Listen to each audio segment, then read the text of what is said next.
Nobody has ever been inside this storage room. Not in 1912, not in over 100 years of diving down there.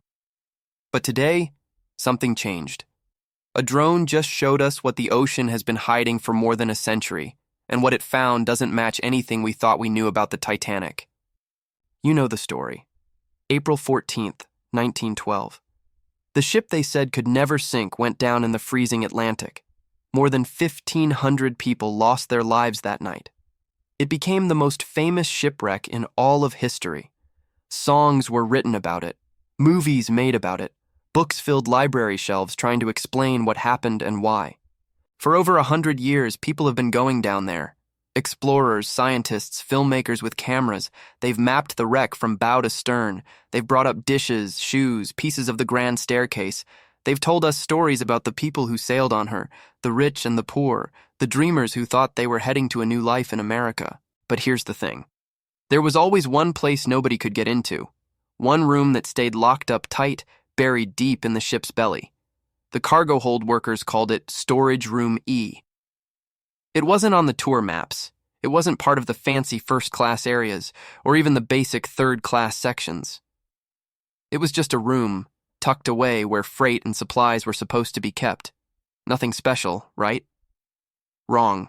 Every expedition that went down there tried to get inside. But the door was sealed shut, crushed by the weight of the ocean, twisted by rust and time. The walls around it were too dangerous to cut through. Send a robot in? The opening was too small, too unstable. One wrong move and the whole section could collapse. So they left it alone. Year after year, decade after decade, a mystery wrapped in metal at the bottom of the sea. Until 3 weeks ago. The team was doing a routine scan of the debris field. Nothing fancy. Just another day of documentation, taking measurements, checking how much the wreck has deteriorated since the last visit. That's when their drone picked up something different. A crack. Not a big one, but big enough. The north wall of Storage Room E had finally given way. After all this time, the ocean had opened a door that human hands never could. The crew didn't know what to do at first. Should they go in? Was it safe? What if there was nothing inside but rotted wood and seawater? What if the structure collapsed with their expensive equipment inside? But curiosity won. It always does.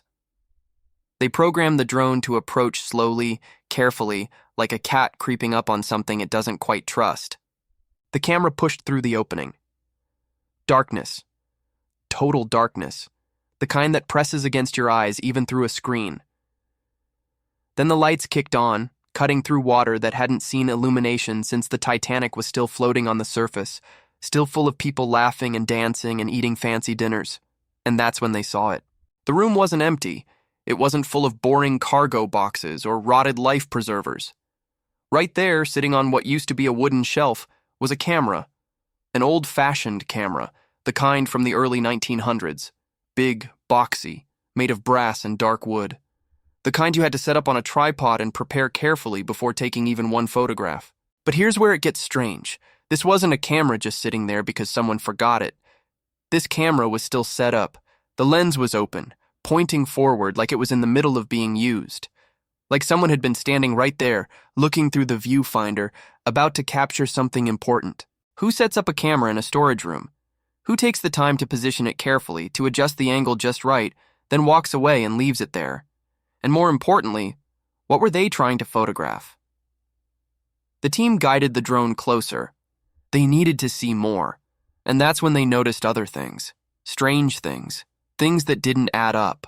There were scratches on the metal walls. Deep ones, like something heavy had been dragged across the floor in a hurry. Boxes stacked in odd patterns, not the neat, organized way cargo should be stored. Some were open, their contents spilled out and floating in the current. Others were sealed with extra rope, wrapped tight like someone really didn't want them opened. Ever. In the corner, wedged between two crates, they found something else. A notebook. Waterlogged, falling apart, most of the pages dissolved into nothing. But you could still see that some pages had been ripped out on purpose. Not damaged by water or time. Torn. Someone had removed specific pages before leaving this room. What was in those pages? What did someone need to hide so badly that they destroyed evidence in the middle of a sinking ship? When every second counted, when lifeboats were being lowered and people were screaming and the freezing ocean was pouring in through broken hull plates, someone took the time to rip pages out of a notebook. Think about that for a second. Really think about it. The drone kept exploring. The team could hardly believe what they were seeing. This wasn't just a storage room. This was a place where something happened, something people weren't supposed to know about. You've probably heard the stories. The Titanic was carrying more than passengers and their luggage. There were rumors, whispers that have bounced around for decades. Some people say there were secret documents on board, important papers being smuggled from Europe to America. Others claim there were valuable artifacts, treasures being moved quietly by people who didn't want attention. Some even say there were passengers traveling under fake names, hiding from something or someone. Most of that is probably just talk. Stories people made up because the truth wasn't dramatic enough. But what if some of it was real? What if this room, this sealed-off, forgotten room, was where those secrets were kept? Or maybe it was something else entirely. Maybe it wasn't about hiding things. Maybe someone was trying to leave a record, a final message, evidence of what really happened that night. Remember, the Titanic didn't sink all at once. It took hours. 2 hours and 40 minutes from the moment it hit the iceberg until it finally went under. That's a long time. Long enough for people to realize they were going to die. Long enough to think about what they wanted to leave behind. What if someone went down to the storage room knowing the ship was doomed? What if they set up that camera not to hide something, but to document it? To make sure that if their body was never found, if their story was never told, at least there would be proof. Physical proof that couldn't be denied or forgotten.